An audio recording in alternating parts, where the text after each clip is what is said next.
श्री ओम नमः सिद्धेभ्य।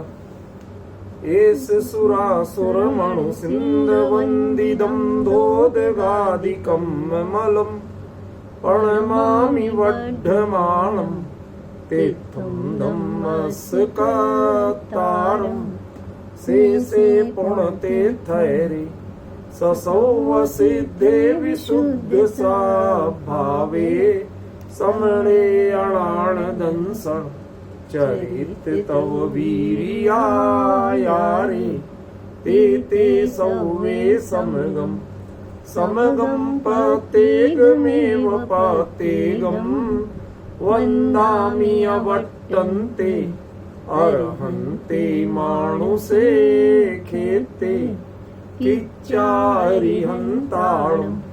सिद्धाणं तैणमो गणहराणम् अज्जावैवगाणं साहूणं चैव सौवेसिं तेसिं विशुद्धदंसा प्राणपहाणासमं समासेज्य ओवसंपयामि सम्मं जतो निर्वाणसंपत्ति।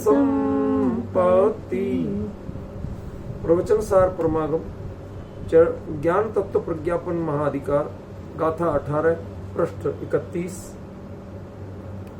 ओपादो यविनाशो विज्जति सवस्य अट्ठजादस्य पज्जायेण दुकेण वि अट्ठो खलु होदि भूदो। गाथा का अर्थ लेते हैं पहले। उत्पादो या विनाशो, उत्पाद और विनाश, विज्जति विद्यमान रहता है, सवस्य अर्थजातस्य सभी अर्थ जातों के। ये जिसे आप पर्याय कहते हैं उसे केवल ज्ञान की अपेक्षा संज्ञा है अर्थजात, ठीक है, क्योंकि वो कभी विनष्ट नहीं होती न उत्पन्न होती है। वह अपने अपने कालक्रम में उत्पन्न विनष्ट दिखती है, लेकिन केवली के ज्ञान में कभी उत्पन्न और विनष्ट नहीं होती है। वस्तु में भी उस काल में कभी उत्पन्न और विनष्ट नहीं होती है, वो अक्षय ही रहती है। इसलिए उसको यहाँ पर विज्जति क्रिया का प्रयोग किया। केण विपज्यादु, किंतु केण विपज्यायेण किसी भी पर्याय से अट्ठो अर्थ खलु वास्तव में सद्भूतो होदि सद्भूत होता है। ये जो बात कही, अब इस पूरी गाथा की चर्चा तो अपनी पर्याप्त हो चुकी थी। मुझे कई महत्वपूर्ण बातें बताना है। वो बात क्या है कि इसमें कुछ शब्द अभी तक अपनी चर्चा में नहीं आए थे, जैसे केण वी। केण के साथ क्या दिया? वी।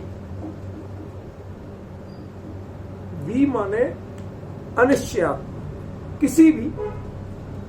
अब जब भी शब्द का प्रयोग कर रहे हैं तो क्यों कर रहे हैं? सिंपल रखते कि पर्याय से द्रव्य, वो जो अर्थ है ना, वो सद्भूत होता है। ये सीधी बात कहते, किसी भी पर्याय से क्यों? अमित जी भाई साहब, बात ख्याल में पड़ रही ना? जो किसी भी पर्याय से कहा, ये क्यों? तो वो कहा है हर द्रव्य की अपनी अपनी मौलिक पर्याय की अपेक्षा। जो उस दिन बताया था ना कि जीव ज्ञान दर्शन सुख वीर से पर्यायों से, उद्गल तो रूप रसगंध वर्ण से, ठीक है ना। धर्म गति हेतुत्व, अधर्म स्थिति हेतुत्व, आकाश वह अवगाहना हेतुत्व और काल वर्तना हेतुत्व। तो जो इनसे वह सद्भूत होता है।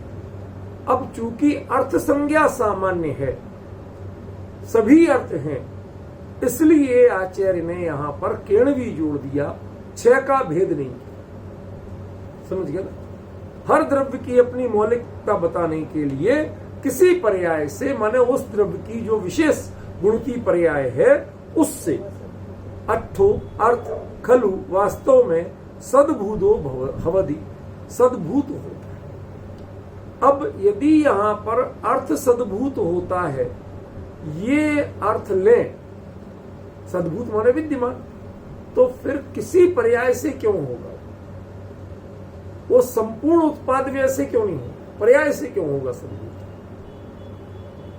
ये आज का बड़ा प्रश्न है। आज इसी विषय पे चलाना है मुझे चर्चा, इसलिए बात कर रहा हूं कि जो अर्थ उत्पाद और विनाश में जाना जाता है वो अर्थ किसी पर्याय से सद्भूत क्यों हो?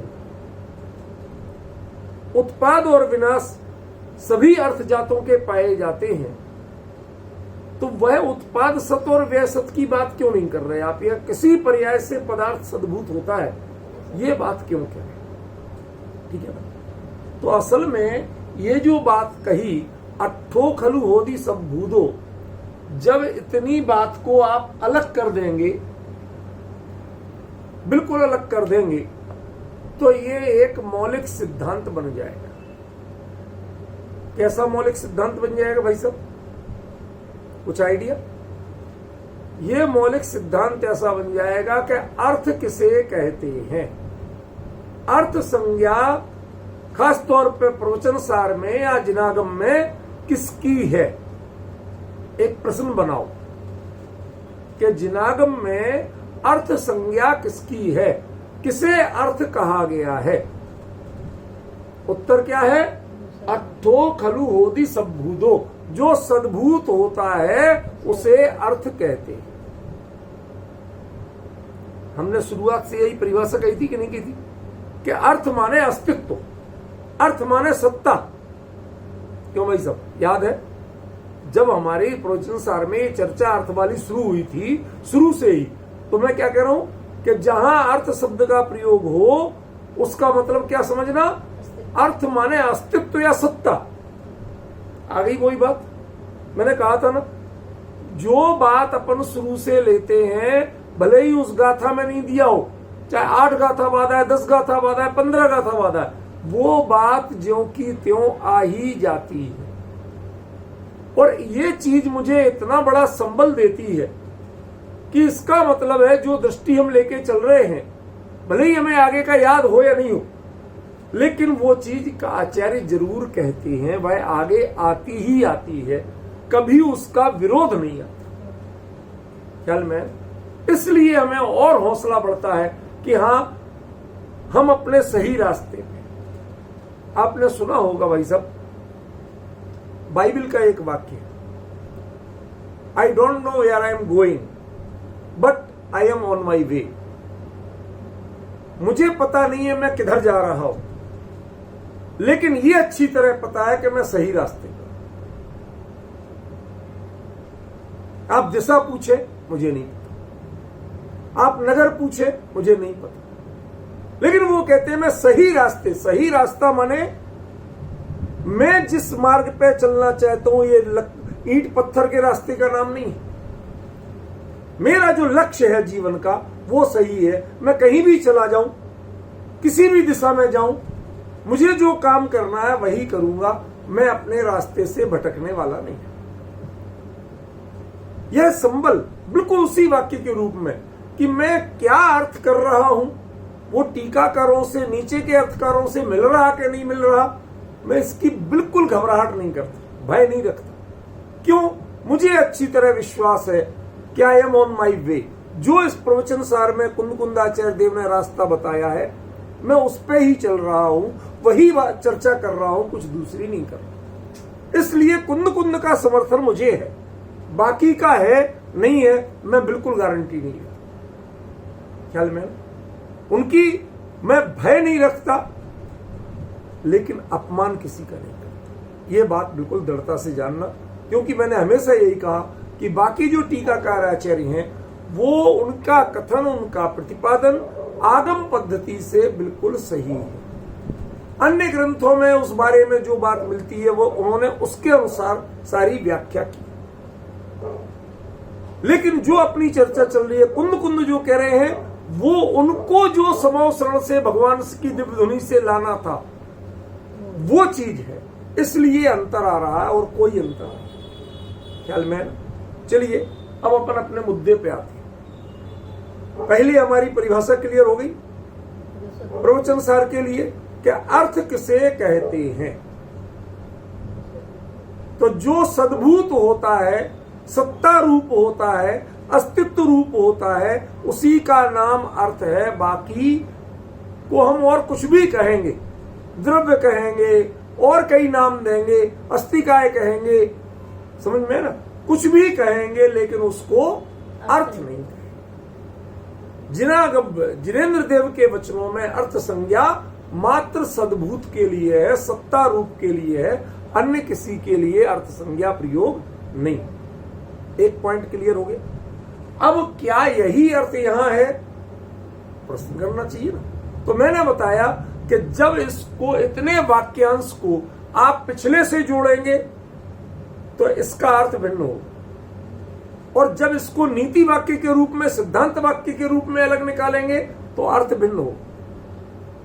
जब इसे पर्याय से जोड़ेंगे कि पज्जा एणदु केणवी, किसी पर्याय से अर्थ सद्भूत होता है, तो उसका मतलब होगा अर्थ की सत्ता का बोध होता है, अर्थ की सत्ता होती है नहीं।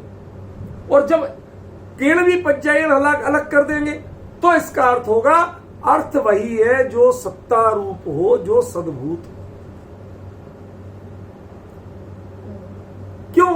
अर्थ स्वयं सद्भूत है, उसके लिए किसी पर्याय की, किसी परिणमन की अपेक्षा नहीं। ख्याल में? इसलिए यदि वह अपेक्षा होगी तो सद्भूत का अर्थ क्या होगा? हमें ज्ञान का विषय बनता है, वह पहचाना जाता है, उसकी आइडेंटिफिकेशन होती है। यही अर्थ किया था।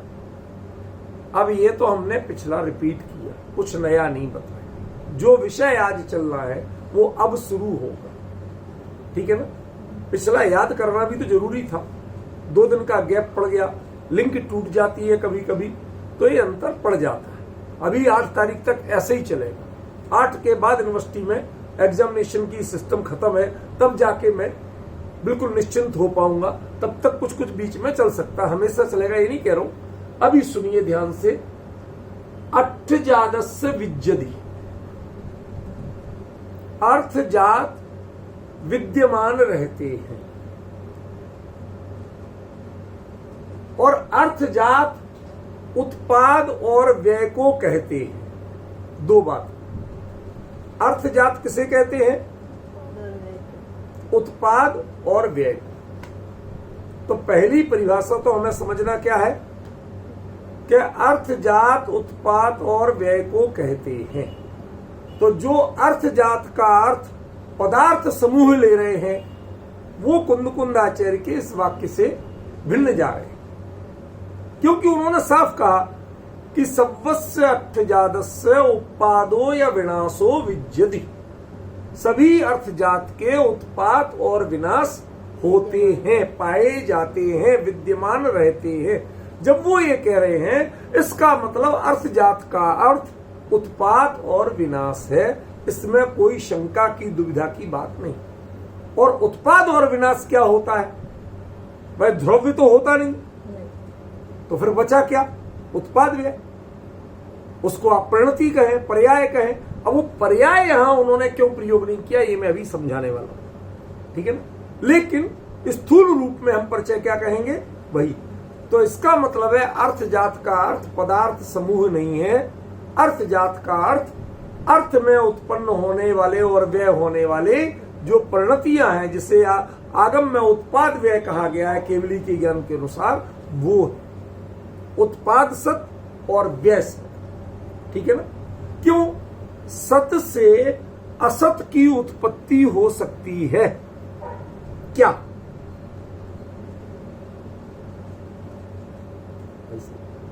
जब अर्थ स्वयं सत है तो सत से असत की उत्पत्ति हो सकती है क्या? नहीं। चीनी स्वयं मीठी है, चीनी डालने से चाय चरपरी हो सकती है, नमकीन हो सकती है क्या? नहीं हो सकती। यदि आपके रिजल्ट दूसरा आ रहा है, इसका मतलब आपने कुछ और डाला है। आपको कहा मिश्री लाके डाल दो, मिश्री का दूध पिएंगे हम, और उन्होंने लेके डाल दी और पता चला सारा दूध फट गया।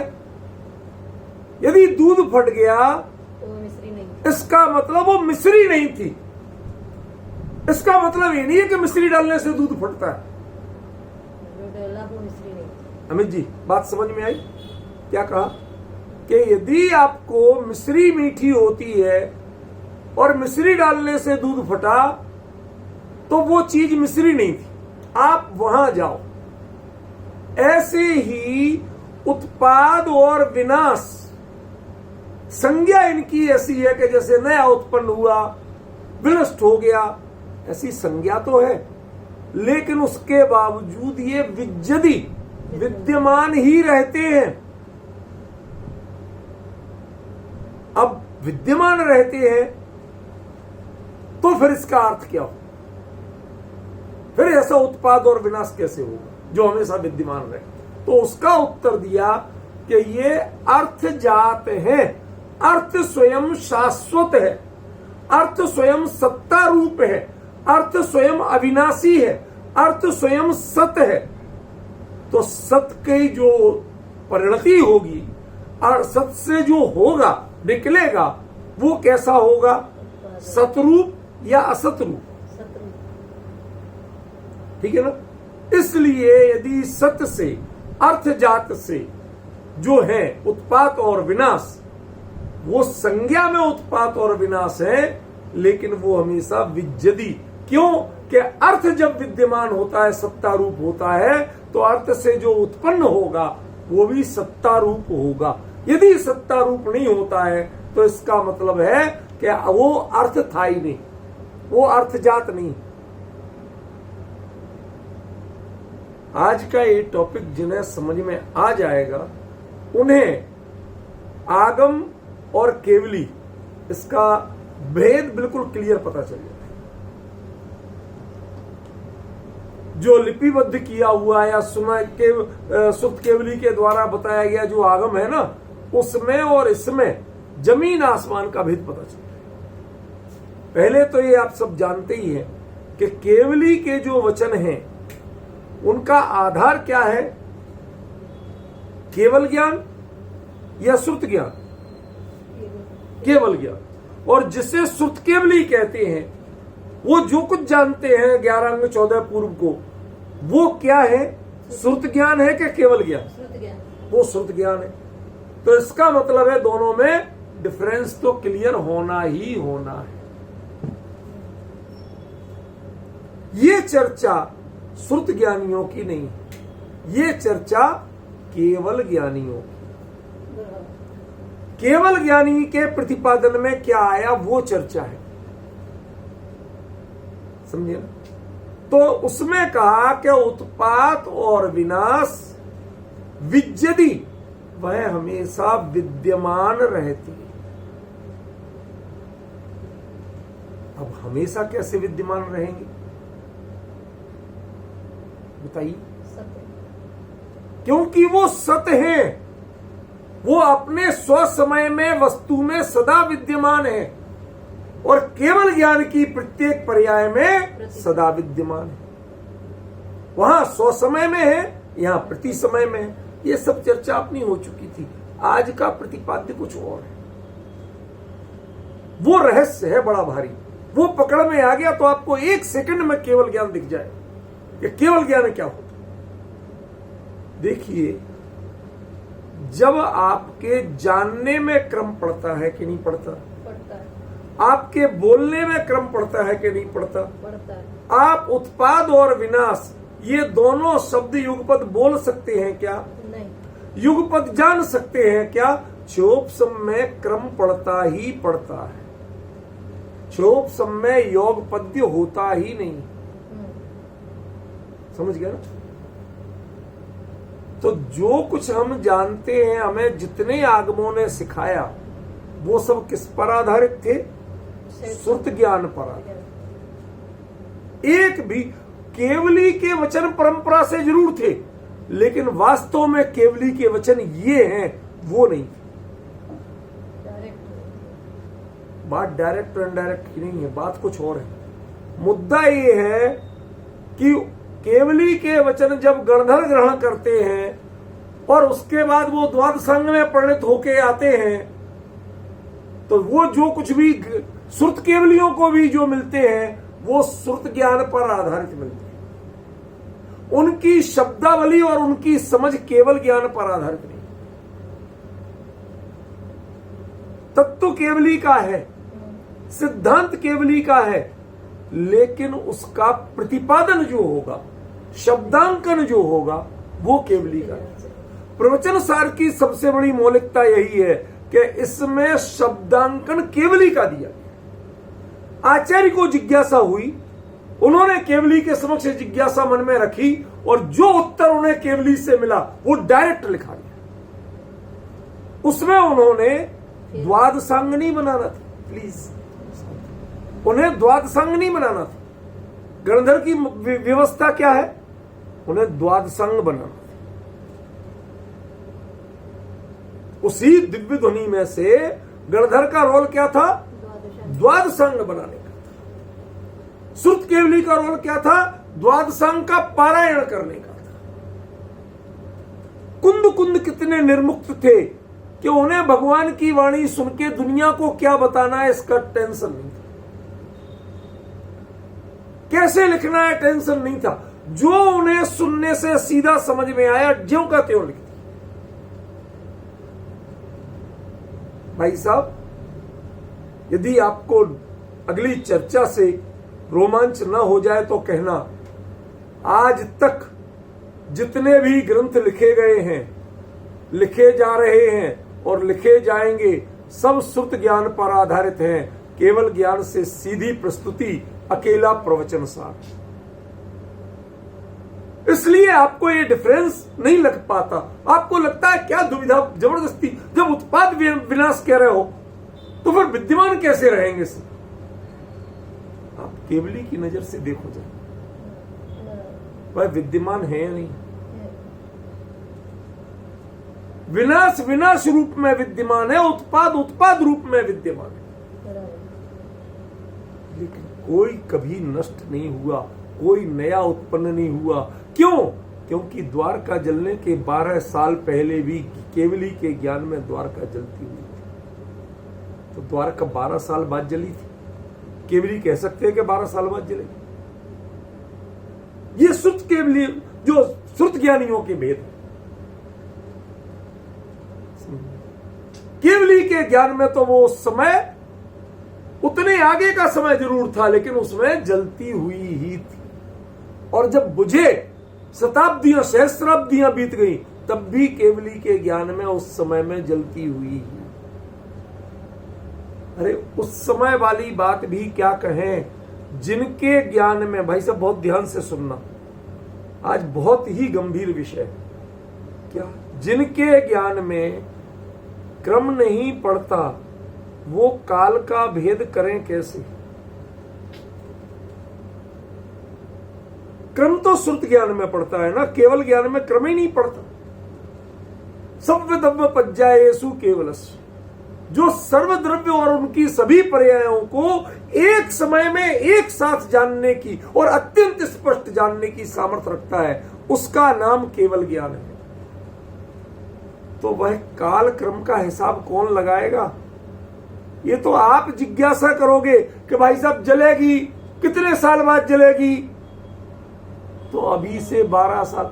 ये तो तुम्हारे कैलकुलेशन, तुम्हारे क्षोभसम ज्ञान के अनुसार उत्तर आएगा।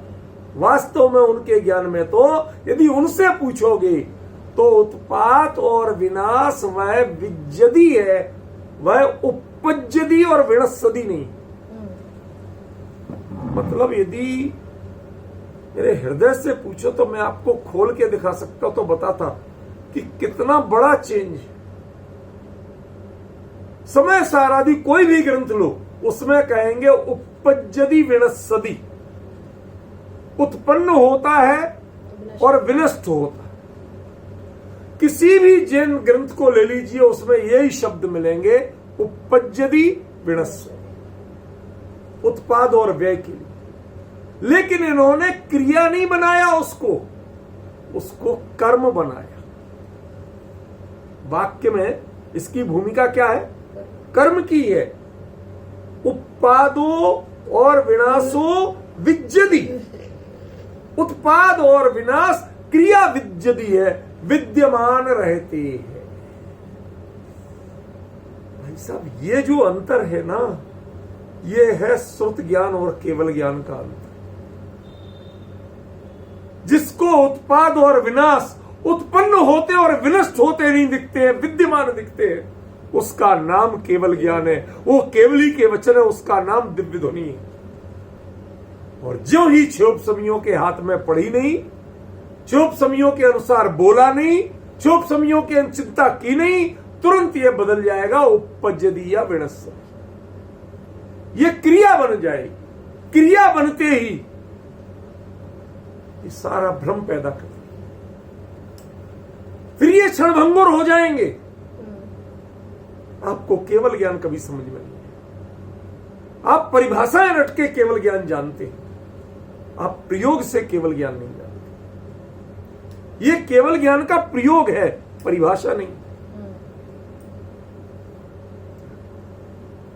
जिन्हें वस्तु में कोई भी परिणति उत्पाद और व्यय रूप यानी उत्पन्न होती है और विनष्ट होती है, ये जो कथन है ये क्षोभसम ज्ञान का कथन है। केवली के कथन में क्या आएगा? वस्तु में उत्पाद और विनाश विद्यमान रहते हैं। क्या अद्भुत प्रतिपादन है भाई साहब। मुझे नहीं पता, आज कुछ सिस्टम में भी डिस्टरबेंस है, अकेले मोबाइल से चला रहा हूं, किसी को नहीं देख पा रहा हूं, किसकी समझ में क्या आ रहा है मैं कुछ नहीं कह सकता। पहले कम से कम 4-5 चेहरे तो दिख जाते थे तो रीडिंग कर लेता था। आज भाई साहब आपको ही भरोसा करके चल रहा हूं, अब आपको समझ में आ जाए तो बहुत अच्छा, तो मैं पास, नहीं तो फेल। क्या अंतर पड़ गया।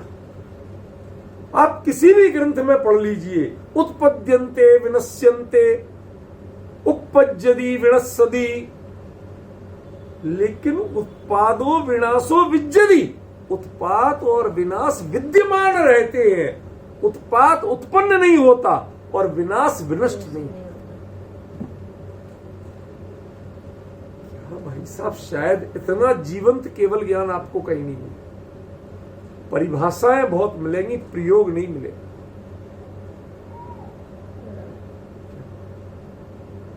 बहुत महिमा गाई होगी केवली की। हम लोगों की हालत वो ही है कि वो रामचंद्र जी मिल गए जब उनको तुलसीदास जी को, तो उनसे भी कहते भाई साहब धुल गए पैर, आगे बढ़ो। तो हनुमान जी को गाना पड़ेगा, अरे बावड़े तुलसीदास, चित्रकूट के घाट पे भई संतन की भीड़, और तुलसीदास चंदन घिसे तिलक हो तर। तू जिसको तिलक लगा के आगे बढ़ा रहा है, कि इन्हीं को मिलाने के लिए तो तेरे को ये रास्ता दिखाया। अब ये आगे बढ़ो लायक नहीं है, इनको तो पकड़ लो। इनके लिए तुमसे सबको तिलक करवाया था। तिलक करवाना लक्ष्य नहीं था, इनको मिलवाना लक्ष्य था। ऐसा समझ में आ रहा है। ऐसे ही आपको केवली से मिलवाना लक्ष्य है। कुंद कुंद का साक्षात केवली और केवल ज्ञान से मिलवा रहे हैं आपको। सभी अर्थ जात का उत्पाद और विनाश विद्यमान रहता है। वे उत्पाद उत्पन्न नहीं होता और विनाश विनष्ट नहीं। ऐसा अद्भुत प्रतिपादन आप गौर करके देखना। पूरे जिनवाणी के सारे ग्रंथ पलट लेना, ये वाक्य कहीं नहीं मिलने, ये शैली कहीं नहीं मिलने वाली। उन्मज्जन्ति निमज्जन्ति जल कल्लोल वज्जले, आलाप पद्धति कहती है। वह उत्पन्न होती है, व्यय रूप उसी में घुस जाती हैं, विलीन हो जाती हैं। सबने उत्पाद और व्यय को क्रिया बनाया है भाई साहब, कर्म किसी ने नहीं बनाया। और उसके साथ विद्यते क्रिया किसी ने नहीं। उत्पाद और विनाश ये विद्यमान रहते हैं, ये कभी भी नष्ट न उत्पन्न होते न नष्ट होते। ये जो दृष्टिकोण है भाई साहब, जिसको पकड़ में आ जाए तो अभी सामने केवली और केवल ज्ञान झलकते नजर आए।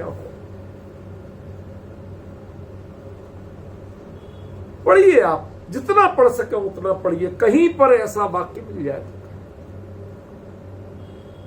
मैंने तो जितना पढ़ा, आज दोपहर को भी काफी देर देखा इस बारे में, जितने ग्रंथों से देखा उत्पाद व्यय के बारे में, सब जगह उत्पद्यन्ते विनश्यन्ते क्रिया रूप है, कहीं पर भी इनको कर्म बना के, परिभाषा में तो कहा गया तो भी उसको अंत में क्रिया बना दिया। जो उत्पन्न होते हैं उसे उत्पाद कहते हैं, जो नष्ट होती है उसे व्यय कहते हैं। यहां ये नहीं कहा गया। सभी अर्थजात जो अर्थजात है उसमें उत्पाद व्यय दिखे, लेकिन वो सदा विद्यमान रहेंगे, वो नष्ट नहीं हो, ना नए उत्पन्न होते ना नष्ट। वो उस समय में खचित हैं। खचित समझते हो? जैसे कोई सुनार वो किसी खांचा बना के उसमें रत्न को जड़ देता है, अब जितने चाहे हिलाओ वो हिलता नहीं है। चक्रवर्ती उस पर्वत पे जाके अपने नाम लिखता है, वो लिखे लिखाए होते हैं, वो भी कोई ना कोई मिटा के लिख देता है, लेकिन जो ये चीज है ये कहीं हिलती नहीं। उस समय से उस उत्पाद को कोई खींच के यहां से वहां नहीं कर सकता। अरे केवली नहीं कर सकते हैं, अनंत बल के धनी नहीं कर सकते हैं। हम और तुम तो होते कौन? हम तुम सिर्फ कल्पनाएं करते हैं। जो क्रमबद्ध का विरोध करने का साहस करते हैं वो कल्पना जीवी, क्योंकि क्रमबद्ध में वो पर्याय वहां खचित है, तब तो केवली ने जानी है। वो उत्पाद उस रूप में उस समय सदा काल है, वे उस रूप में उस पदार्थ में सदा काल है, तभी तो ज्ञान में झलक रहा है। तब केवली के ज्ञान में झलक रहा है। यदि वस्तु में कुछ और हो और केवली कुछ और जाने तो भैया वस्तु तो झूठी होनी नहीं है, केवली झूठे पड़ना है। और जो झूठा पड़ जाए वो केवली कैसे? इसलिए उत्पात और विनाश ये कर्म है, ये विद्यते विद्यमान रहते हैं। यही केवल ज्ञान की शैली। छद्मस्थों की शैली क्या है? केण भी पज्जाएण अर्थो सद्भूदो होदी, किसी पर्याय से अर्थ को, पदार्थ की सत्ता को पहचाना जाता। मैं एक दृष्टांत देता हूं आपको, बड़ा रोचक सा। एक बार क्या हुआ कि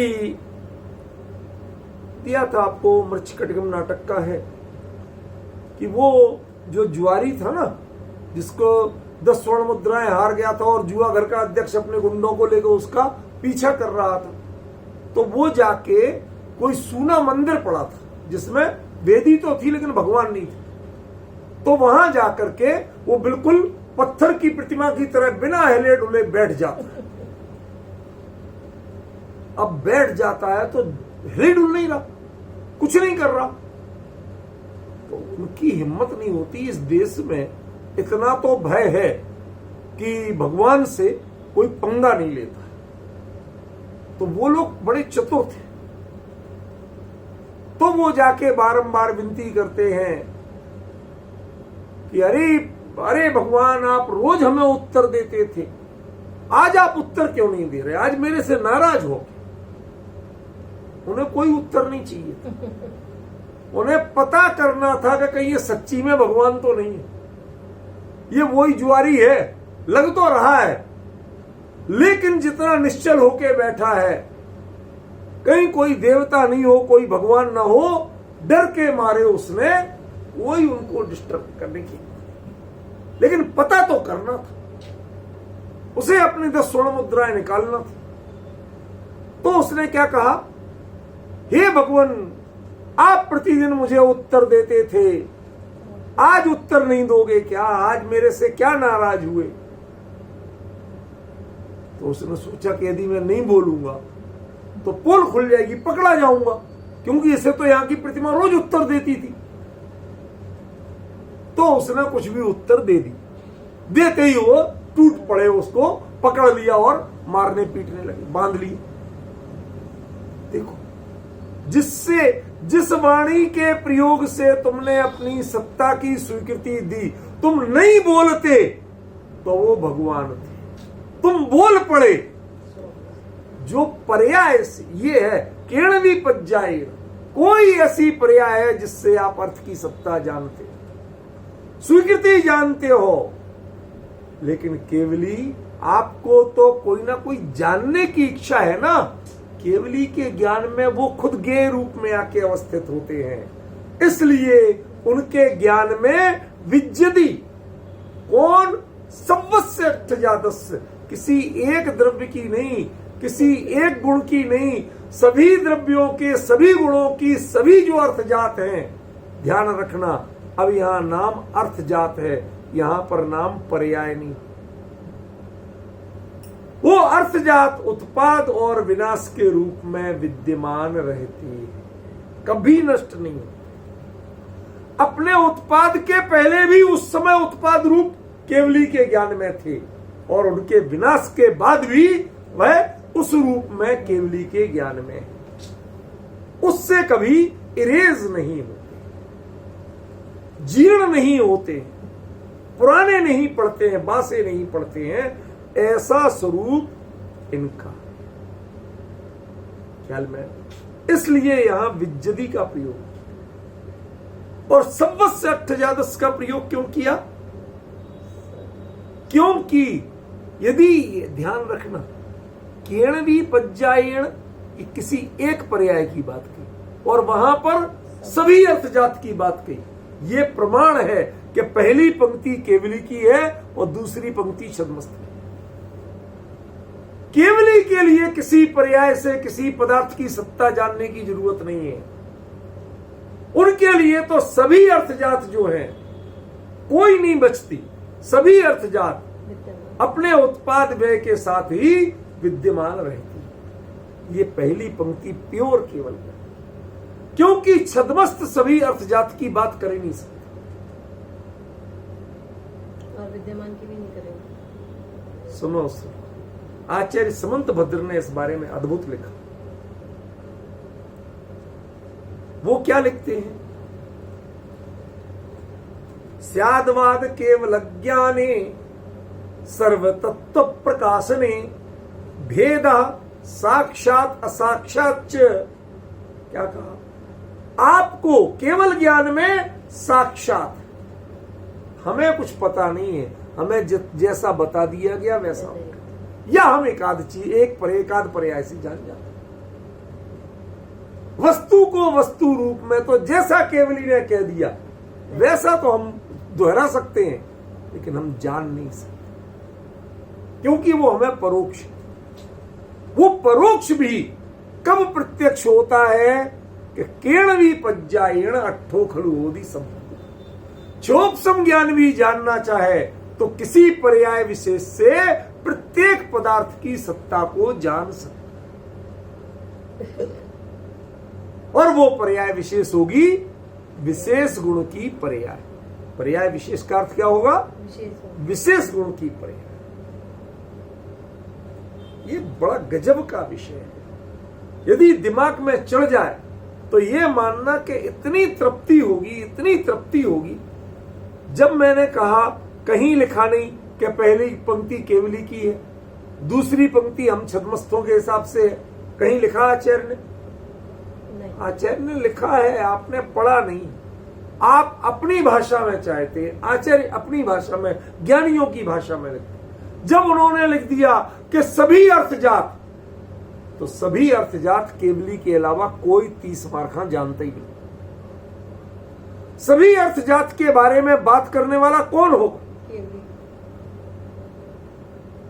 देवागम स्तोत्र में एक गजब का प्रसंग लिया। आपने पढ़ा नहीं पढ़ा मुझे ध्यान नहीं, बहुत अद्भुत प्रसंग लिया। वो कहते हैं कि यदि मान लो कोई कहता है कि सब नास्ति सर्वज्ञ, सर्वज्ञ होते ही नहीं, पूरी दुनिया में कोई सर्वज्ञ नहीं।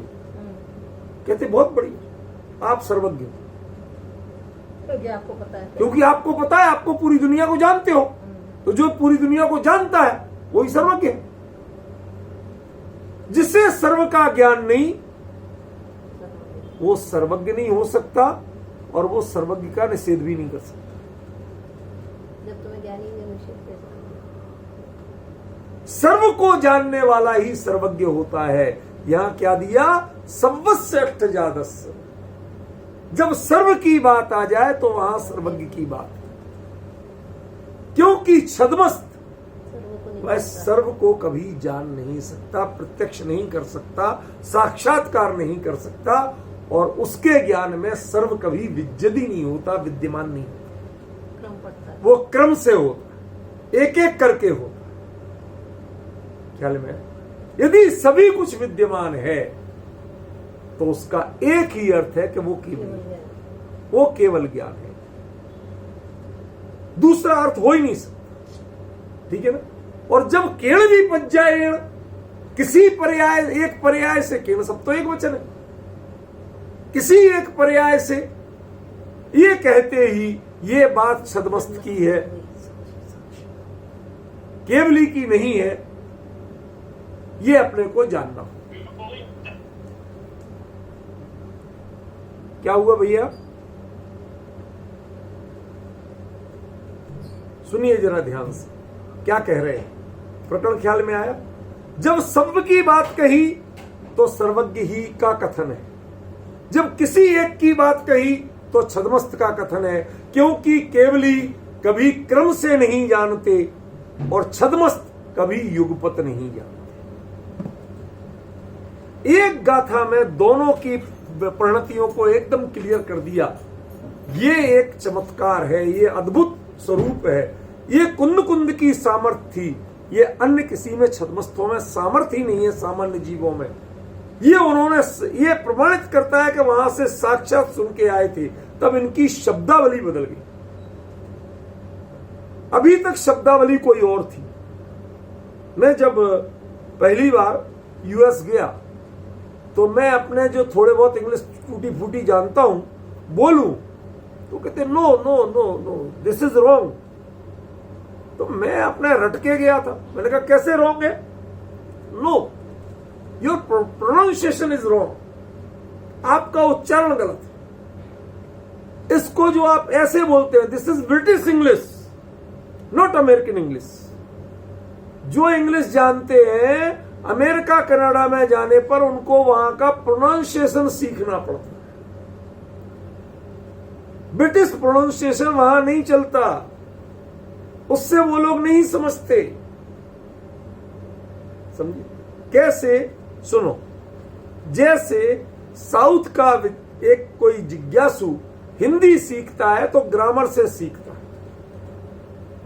ग्रामर में आएगा उसने घर को जाता है, क्यों? उस वह करता है, कर्ता का चिन्ह ने होता है, घर कर्म है, कर्म का चिन्ह को होता है, तो उसने घर को जाता है। हम समझ जाते हैं भाई साहब ये नौसिखिया है, कोई व्याकरण की किताब पढ़ के हिंदी सीखा, ऐसे हिंदी नहीं आती, कोई साउथ इंडियन होगा। आप क्या बोलेंगे? वह घर जाता है।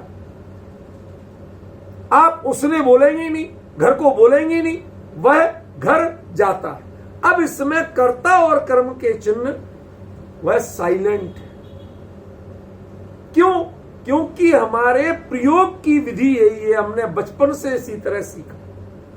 तो जो भी भाषा होती है वह उसकी मौलिकता अलग होती है और एक कृत्रिमता अलग होती है। रट रट के सीखना अलग होता है और ओरिजिनल शब्दावली एक अलग होती है। इसी प्रकार दिव्य ध्वनि की भाषा ये है, उपादो या विनाशो विद्यति सब्बस्य अर्थजातस्य। केवली के ज्ञान में सभी अर्थजात पर्याय उनका उत्पाद और विनाश के रूप में विद्यमान रहती है। वो किसी के लिए ये नहीं कह सकते कि ये उत्पन्न होगी या ये नष्ट होगी। जो कह दे समझ लो केवली नहीं। ख्याल में?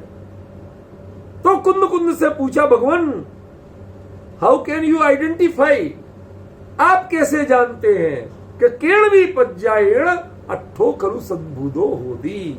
मैं किसी भी पर्याय से अर्थ को सद्भूत जानता हूं, अर्थ की पहचान करता हूं। ये दोनों में वहां आप गए थे, वहां केवली कैसे जानते थे कि केवली तो ऐसे जानते थे, तो आपको कैसे समझ में आता था कि मुझे ऐसे समझ में आता? दो प्रश्न, दो उत्तर। पहला प्रश्न क्या, केवली कैसा जानते थे, वो प्रतिपादन कैसा करते थे? वो ऐसा करते थे कि सर्वस्य अर्थजातस्य उत्पादो या विनाशो विद्यति, सभी अर्थजात के उत्पाद और विनाश विद्यमान रहते हैं। ये हुआ केवली। तो भगवान केवली ने तो ऐसा बोल लिया, ऐसा जान लिया, अब आपकी क्या स्थिति है? आप तो केवली के साक्षात वचन सुन लिए, तो क्या हम केवली हो गए? कहते नहीं, अभी भी हमारी स्थिति क्या है कि केण भी पच जाए किसी एक पर्याय से, अट्ठो खलु होदी संभूदो, हमें अर्थ की प्रतीति, अर्थ का बोध, अर्थ की पहचान होती है, वह अर्थ हमें सद्भूत हो पाता। यदि पर्याय को हम गायब कर देंगे तो छद्मस्त के लिए अर्थ सद्भूत नहीं होगा। अर्थात धैर्य से सुनना, गंभीर बात कह रहा हूं, अर्थात द्रव्य पक्ष जो है वह कभी वस्तु में, हर पदार्थ में द्रव्य पक्ष है कि नहीं? क्या अकेला उत्पाद वह रूप है? द्रव्य पक्ष भी है। उसका मतलब क्या हुआ? उसका मतलब यह हुआ कि वह द्रव्य पक्ष किसी भी छद्मस्त जीव के लिए प्रत्यक्ष नहीं होता है सिवाय निज ज्ञायक के। डिफरेंस समझे? क्या बोला? सिवाय निज ज्ञायक के अन्य किसी भी पदार्थ का द्रव्य पक्ष आपको अधिगत नहीं होता है, ज्ञान का विषय नहीं बनता है। आपके लिए जो बनता है, पदार्थ की सत्ता की पहचान होती है, वह किसी ना किसी पर्याय से होती है। लेकिन केवली के लिए सभी अर्थजात पर्याय उनके उत्पाद व्यय के रूप में सदा विद्यमान रहती हैं। उनको जानने के लिए किसी सहारे की जरूरत नहीं, किसी उपदेश की जरूरत नहीं, किसी आगम की जरूरत नहीं। उनके वचन आगम होते हैं, वो आगम से जानते हैं। हम आगम से पढ़ के जानते हैं तो नॉलेज बढ़ती है, पहचान नहीं होती है। लेकिन जब पहचान करना होती है तो किसी ना किसी एक पर्याय से पहचान होती है, फिर आगम से पहचान नहीं होती है, आगम से जानकारी मिलती है। कुंद ने यहां जानकारी की बात नहीं, दो बातें, केवली कैसे जानते हैं और तुम सत्ता को कैसे जानते हो। केवली ऐसे जानते हैं कि सर्वस्य अर्थजातस्य उत्पादो या विनाशो विद्यति, ऐसे तो केवली जानते।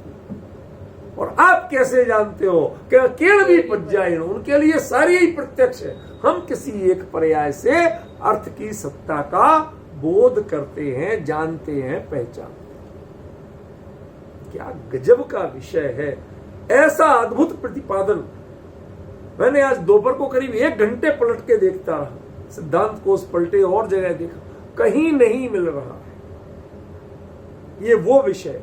यदि इसमें जो केवल ज्ञान को, केवली को, दिव्य ध्वनि को नहीं पहचान सके तो माफ करना, शायद इससे बढ़िया गाथा और इससे बढ़िया ग्रंथ दूसरा नहीं है जो केवली, केवल ज्ञान और दिव्य ध्वनि को समझा सके। क्या उसकी भाषा होती है, क्या शब्दावली होती है, क्या शैली होती है, वो इस प्रवचन सार की पहली पंक्ति में पढ़िए। और उसको सुनने के बाद जो जानने वाला छद्मस्त है उसे कैसे प्रतीति होती है कि उसे ऐसे होती है कि किण भी पच जाएण अट्ठो कलु संबोधो। क्या अद्भुत विषय, मतलब उसको 100 बार रिपीट करे तृप्ति नहीं हो रही है। ऐसा लग रहा है कि साक्षात कुंद और सिमंदर परमात्मा आमने सामने है और दोनों का चित्र खिंच रहा है, सामने वीडियो चल रहा हो, भगवान की इधर दिव्य ध्वनि हो रही है, उसमें आ रहा है कि सर्वस्य अर्थजातस्य उत्पादो या विनाशो विद्यति। फिर कुंद से पूछा, क्या समझे, कैसे समझ में आया कि केण भी पच जाएण। कहते भगवान हमें भी किसी न किसी पर्याय से तो अर्थ सद्भूत, आपके लिए सभी पर्यायों से, अर्थ के अर्थ जातों से वह उत्पाद और एक एक उत्पाद और विनाश सद्भूत होता है। हम किसी न किसी पर्याय से हमें भी सद्भूत है। गजब विषय है, गजब, सामान्य नहीं। कितना स्पष्ट प्रतिपादन, और इसमें जो कोई भ्रम पैदा करे मेरे ख्याल से फिर अब कुछ भी कमेंट्स करना किसी बड़े व्यक्ति को चुभ सकता है, तो कमेंट्स तो कुछ नहीं करूंगा। लेकिन मेरे ख्याल से जितना स्पष्ट आचार्य ने यहाँ कहा है, यदि उसको इसी रूप में नहीं समझ के हमने कहीं भी घुमाया फिराया तो हम ही चूकेंगे। आचार्य तो कह चुके, वो तो लिख चुके, वो तो द्वारा लिखने से ख्याल में है। वो तो अब लोकांतिक देव के रूप में अपना वैराग्य परक चिंतन में मग्न है।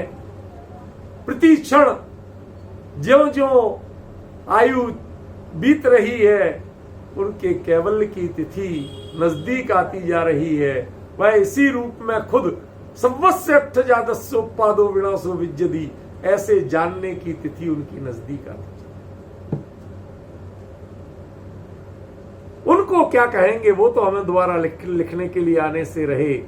अब वो जो लिख गए हैं, इससे आपको समझ में आ जाए तो बहुत अच्छा, और नहीं आ जाए तो आपका भाई। ये विडंबना ख्याल में आया। इस गाथा पर मैं अभी कुछ नहीं कहूंगा, कुछ नहीं कहूंगा।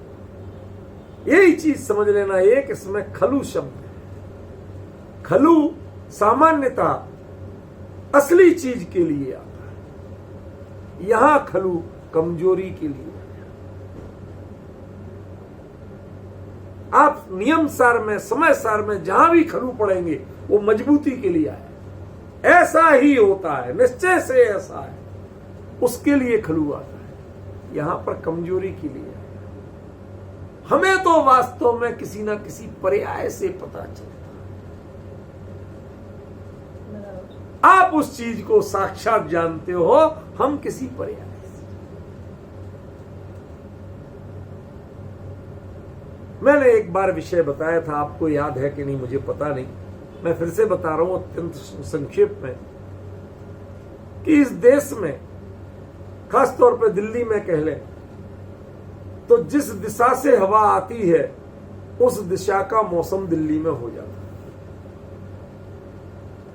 4 ऋतुएं मुख्य रूप से हैं, 4 दिशाओं की हवा आती है। सावन में ये जो लगने वाला है, इसमें कहते हैं, आप लोग गानों में सुनते होंगे, पवन चले पुरवैया। पूरब की हवा आती है, पूरब की हवा आती है, उमस के साथ नमी आएगी, बारिश आएगी। तो वहां की जब पूरब की हवा आएगी तो उसमें कूलर जैसी कुछ ठंडक सी होती है। उमस बढ़ाएगी आपके यहां की गर्मी के कारण। तो अभी अब हवा आई है, बारिश नहीं आई, तो वो उसमें जो नमी है वो आपकी गर्मी से मिलके भाप बन के उमस बढ़ाएगी। लेकिन पवन चले पुरवैया, जब वह पूरब की आती है तो वह नमी आए बिना नहीं रहती। दक्षिण की पवन जब चलती है तो सर्दी भागे बिना नहीं रहती, वसंत आ जाती है। दक्षिण पवन, उसका नाम ही है वसंत के आगमन की सूचना। आपके लिए शरीर पे उतने अब कपड़े बोझ लगने लगते हैं, धीरे धीरे गर्मी नहीं लगती है, पसीना नहीं आता। लेकिन जो सर्दियों में जो कुछ होता था वो होना बंद हो जाता है, ठिठुरना बंद हो जाता है, स्किन का रूखापन बंद हो जाता है, मोटे कपड़े पहनने अब सुहाते नहीं है, बेचैनी लगने लगती है। वो दक्षिण पवन बसंत का प्रतीक, ख्याल में उसे बासंती हवा भी बोलते। उत्तर से हवा आ जाए तो ठिठुरन आती है। उत्तर में हिमालय है, बर्फीली हवाएं आएंगी। सर्दियों में हवा आती है उत्तर से, और गर्मियों में पछुआ बोलते हैं, पछुआ हवा पश्चिम से आती है। जब जब पश्चिम से हवा आएगी तो रेगिस्तान की तपती हुई लू लेके आएगी। वहां 55-56 डिग्री तक जाता है। जब वहां से चल के यहां आएगी, कुछ ठंडी भी हो जाएगी, तो कभी 40, कभी 42, कभी 45, कभी 48, जितना जोर उसका चल जाएगा तब भी वो गर्मी लाएगी, वो ठंडक नहीं लाएगी। उससे आप बचने की कोशिश करोगे, उसका स्वागत नहीं करोगे। जब हर साल सर्दियां आती हैं, जब मंदिर में प्रक्षाल पूजन करता हूं, ठिठुर रहे होते हैं धोई दुपट्टे में, उस समय लगता है कि ये पंखे लगवाए काय को, किसको सुहाएंगे। गलती से पंखे का बटन दब जाएगा, अरे क्या कर रहे हो, वही चीज नहीं सुहाती है। और गर्मी में या इस उमस के मौसम में नहीं चलाए कोई तो कहते भाई साहब बंद कैसे कर दिया। कितना बड़ा अंतर है। कहां की हवा आ रही है उससे हम ऋतु की पहचान करते हैं, हमारे व्यक्तित्व पर प्रभाव पड़ता है। जब एक पंक्ति केवली की ओर से आती है तो हमारे विचारों पर प्रभाव क्यों नहीं पड़ता। एक दूसरी पंक्ति छद्मस्त की ओर से आती है तो हमें उसकी पहचान क्यों नहीं होती, हमारा प्रश्न। ये बड़ी भारी कमी है हमारे लोगों में। हम कुंद कुंद को कुंद कुंद के अनुसार नहीं पढ़ना चाहते, नहीं सुनना चाहते, नहीं समझना चाहते। बहुत लोग मुझे डराते धमकाते हैं, कई तरह की बातें करते हैं, कहते हैं अरे साहब आप टीकाकार आचार्यों की परवाह नहीं करते। मैंने कहा भैया उनकी परवाह करूं और कुंद कुंद की उपेक्षा करूं, ये तो मेरे से इस जीवन में संभव। यह ग्रंथ कुंद कुंद का है। ये नीचे जो गुजराती या हिंदी में पद्यानुवाद कर देते उनका ग्रंथ नहीं। इसका अभिप्राय हमें कुंद कुंद से समझना पड़ेगा, उनके अनुसार चल के समझना पड़ेगा। ये नीचे की गाथाएं और पद्यानुवाद सुनाओगे इससे हम अर्थ नहीं करेंगे, इसको हम प्रमाणिक मानते ही नहीं है। नीचे यदि ये कुंद कुंद के अनुसार चलेगा तो प्रमाणिक है और उनसे विपरीत चलेगा तो प्रमाणिक नहीं है। That's all. हमारे मन में कोई भय नहीं है, किसी की आशा नहीं। हमें भय है तो कुंद कुंद के विपरीत ना चले जाएं, और आशा है कि हमारी बुद्धि इतनी तो काम करे कि हम कुंद कुंद क्या कह रहे हैं वो समझ। अंत में यही कहूंगा कि इसको पहचानना, आप चिंतन करना, मनन करना कि पहली पंक्ति में कैसे सर्वज्ञ बोल रहे हैं और दूसरी पंक्ति में कैसे छद्मस्त बोल रहे हैं। दोनों की ज्ञान की प्रणतियां, ज्ञान का कार्य, ज्ञान का फंक्शन वो कैसे होता है, इन दोनों पंक्तियों में अलग अलग बताया। पहली पंक्ति में सर्वज्ञ के ज्ञान का फंक्शन बताया और दूसरी पंक्ति में छद्मस्त के ज्ञान का फंक्शन। इसकी पहचान हमें करना होगी, इसका कोई दूसरा तरीका नहीं। मैं इस पर कुछ और कहने की स्थिति में नहीं हूं। कल से जो बताऊंगा वो ये व्यक्ति ऐसे जानने वाले सर्वज्ञ कैसे हो जाते हैं, वो सर्वज्ञता की प्रोसेस कल से शुरू होगी। आज तो तक तो सर्वज्ञता का जो जीवंत रूप है वो दिखाया, फिर चर्चा अपनी आगे चलेगी। आज समय हो